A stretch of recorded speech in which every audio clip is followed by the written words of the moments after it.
j'aimerais que vous écoutiez l'histoire de cette semaine. C'est celle d'un certain Ido Azoulay, un Israélien. Après un beau jour, une longue étude de marché, il décide de s'installer en Angleterre pour y ouvrir un grand centre médical. Il offre de bonnes conditions, des tarifs raisonnables, les médecins qui travaillent pour lui sont très appréciés par les patients, il y a une bonne ambiance dans ce centre, ça plaît aux Anglais, le bouche à oreille fait rapidement son effet, à tel point qu'un centre médical anglais appartenant à une grande chaîne nationale commence à sentir le succès de ce concurrent. Et petit à petit, les patients quittent leur ancien centre médical pour rejoindre celui ouvert par cet Israélien. Les propriétaires du centre médical ne veulent pas améliorer les prestations proposées ou baisser les tarifs, alors ils décident de lui envoyer des messages agressifs pour lui dire qu'il vaut mieux qu'il ferme son centre médical. Peu après ces messages, Ido reçoit des menaces juridiques. Au début, il ne prête pas attention et il continue sa nouvelle activité comme si de rien n'était. Il compte aussi sur des amis qui ont de l'influence auprès du Parlement et des autorités. Lorsque les propriétaires de la chaîne concurrente voient qu'il ne se soumet pas, ils ont recours à de gros moyens. Ils déposent une plainte judiciaire et lancent une campagne médiatique contre lui. L'affaire devient très complexe et un ami d'Ido lui conseille d'aller consulter un grand rabbin qu'il connaît en Israël. Ido trouve l'idée un peu saugrenue. Pour lui, la réponse doit se limiter au champ médiatique, commercial, judiciaire. Son ami insiste.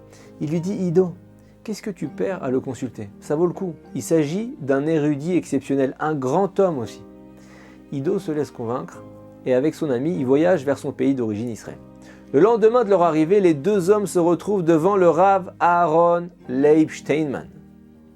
Il lui raconte toute l'histoire et le Rav, après les avoir écoutés, attentivement, il s'adresse à Ido et il dit « Pourquoi ne pas vous associer avec eux ?» Ido il dit « Mais ils veulent pas, ils n'ont pas besoin de moi, ils ont des centres médicaux dans le même quartier, ils veulent que je ferme mon centre médical. » Le Rav continue à réfléchir à des solutions et il lui dit « Au fait, pourquoi ne pas fermer votre centre médical ?» Là, Ido, il est consterné.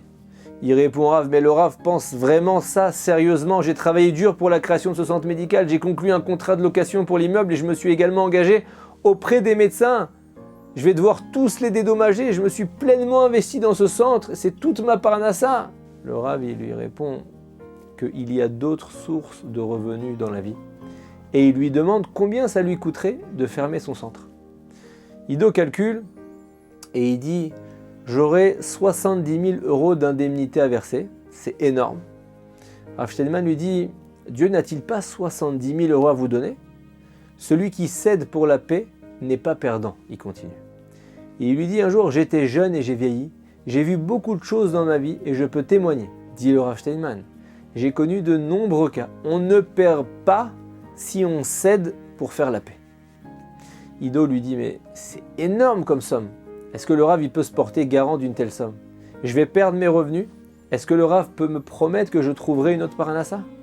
Le Rav Steinman lui dit « Je ne peux pas me porter garant. Je ne dispose même pas du 10e de cette somme. Mais est-ce que Dieu manque d'argent pour vous en donner?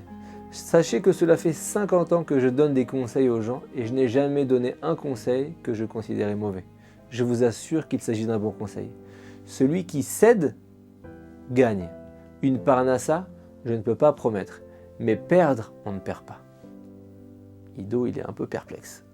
C'est une réponse un peu bizarre. Son ami intervient et lui dit « Ido, sois pas idiot. Tu fais pas confiance au Rav. Fais ce que le Rav te dit. » Il dit « Bon, j'accepte. Quand je serai de retour à Londres, je m'adresserai à eux et je leur ferai part de ma décision. » Le Rav Steinman réplique et il lui dit « Non, il faut agir maintenant, pas quand tu rentres. » Il fait signe à Ido de la main de les appeler maintenant. Téléphonez maintenant à Londres et informez-les de votre décision concernant la fermeture de votre centre médical. Ido il dit au Rav « Mais attends, mais ils vont se moquer de moi. Ça fait des mois que je me bats contre eux et maintenant je baisse la tête. » Le Rav lui dit « Mais qu'est-ce que vous allez perdre? Un peu d'honneur. Je suis un homme âgé et j'ai pas besoin d'honneur. Et vous, vous êtes jeune, vous n'avez pas besoin d'honneur. Vous avez besoin d'argent, de bénéfices, d'une parnassa. » Les deux hommes prennent respectueusement congé du Rav. C'est très difficile pour Ido, mais il décide de faire confiance en la sagesse du Rav. Il appelle ses adversaires de Londres pour leur annoncer sa décision.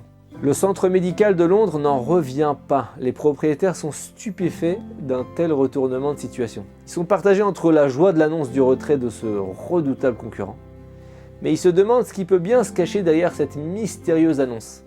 Ido leur dit simplement qu'il suit les conseils d'un grand rabbin en Israël.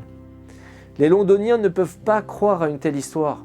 Ils décident de mener une enquête et en viennent à envoyer un représentant en Israël chez le Rav Steinman. Le représentant anglais est sûr qu'il se rend chez un grand rabbin fortuné et voilà qu'il se trouve dans une maison de pauvres, complètement décrépite. Immédiatement, il se demande où est-ce que le Rav cache tout l'argent qu'il gagne.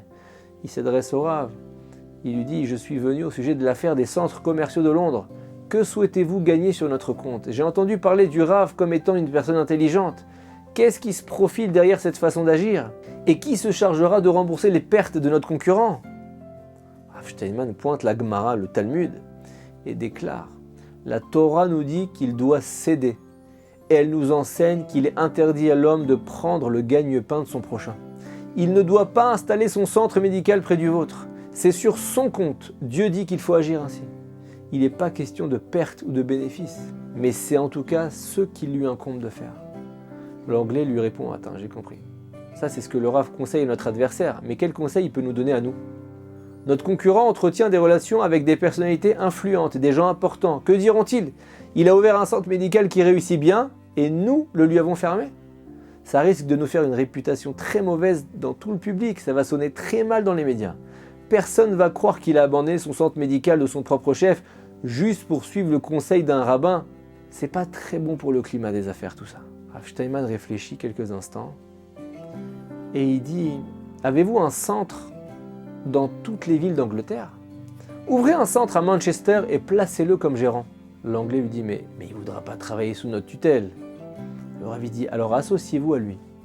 Vous voyez que c'est un homme doué, particulièrement talentueux. Il a été à la hauteur de se battre contre une grande chaîne comme la vôtre. » L'anglais demande l'autorisation d'appeler tout de suite ses associés et en quelques minutes, ils sont tous d'accord avec le conseil du Rav. Avant de le quitter, l'anglais sort 3000 € et les dépose sur la table du Rav. Rav Steinman est étonné, il lui demande de reprendre tout de suite son argent. L'anglais lui dit « Mais c'est vos honoraires pour vos conseils, 1 heure de consultation à un prix. Le Rav m'a dispensé ses conseils, je le règle comme il se doit. Je voudrais pas abuser du temps que le Rav m'a consacré, ça ne me correspond pas de pas payer. » Rav Steinman explique, il dit « Ceux qui perçoivent des honoraires ont suivi une formation professionnelle pour être rémunérés. Cet argent les aide à dispenser des bons conseils, les stimule à bien conseiller leurs clients. Moi, j'ai pas étudié pour devenir conseiller. Ce que je dis, c'est ce que je déduis de la Torah, et ceci ne va pas de pair avec l'argent. Si j'accepte d'être payé, je n'aurai plus mon cerveau pour dispenser des conseils. » Les conseils du Rav ont été appliqués, et Ido a retrouvé sa parnassa dans un cadre de paix. Cette magnifique histoire nous apprend la force de la parole de nos maîtres sur toutes les grandes questions auxquelles nous pouvons être confrontés un jour. Dieu nous a demandé d'obéir à nos sages car ils sont les gardiens du message divin authentique. Tu auras soin de te conformer à toutes leurs instructions, indiquent nos textes. C'est ainsi que les Juifs de toutes les générations ont eu foi en leur guide personnel, sans s'être assurés de leur piété et sagesse. Et c'est toujours le cas aujourd'hui. La parole de nos maîtres est d'or. Shabbat Shalom.